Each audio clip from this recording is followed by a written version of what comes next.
Spectrum नीलामी को लेकर के दूरसंचार मंत्री ज्योतिरादित्य सिंधिया ने अपना बड़ा बयान देते हुए सैटेलाइट स्पेक्ट्रम को लेकर के अब पहले आओ पहले पाओ जैसी बात नहीं रहेगी और इस बात को लेकर के उन्होंने बड़ा खुलासा किया है। बता दें कि पहले स्पेक्ट्रम के लिए नीलामी लगती थी, यानी कि जो पहले कंपनी स्पेक्ट्रम नीलामी में बोली लगा देती थी उसे स्पेक्ट्रम एलोकेट कर दिए जाते थे। लेकिन अब जब सैटेलाइट सेवा शुरू होने जा रही है देश भर में जनवरी माह से, तब दूरसंचार मंत्री ज्योतिरादित्य सिंधिया ने इस बात को लेकर के साफ किया है कि सैटेलाइट के क्षेत्र में जो स्पेक्ट्रम है उस पर नीलामी की जो बात है अब वह ऐसा नहीं होगा, यानी कि स्पेक्ट्रम नीलामी की जगह पर अब सैटेलाइट स्पेक्ट्रम एलोकेट किए जाएंगे। यानी कि पहले कुछ चुनिंदा कंपनियों का इस पर राज हो जाता था और बाकी कंपनियां उनके रहमो करम पर काम करती थी, लेकिन अब ऐसा नहीं होने जा रहा है। अब सैटेलाइट स्पेक्ट्रम के मामले में सभी कंपनियों को बराबर हिस्सा दिया जाएगा, चाहे वह भारतीय कंपनी हो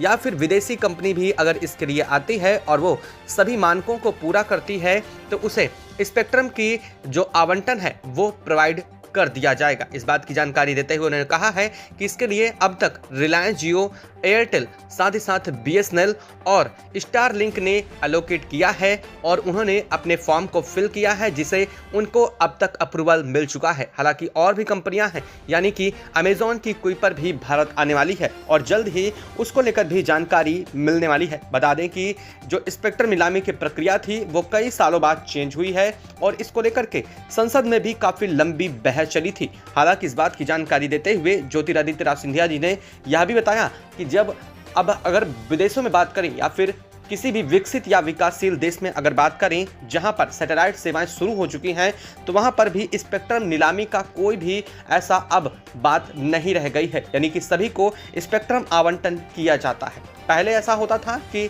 गीगाहर्ट्ज पर जो सर्वर होते थे उन्हें सैटेलाइट में स्पेक्ट्रम में नीलामी कर दी जाती थी, लेकिन जब यह सैटेलाइट सेवा शुरू हो गई है तो ऐसी चीज़ें अब बची ही नहीं है और इसी वजह से स्पेक्ट्रम नीलामी जैसी कोई भी बात अब निराधार हो चुकी है। इस बात का जवाब उन्होंने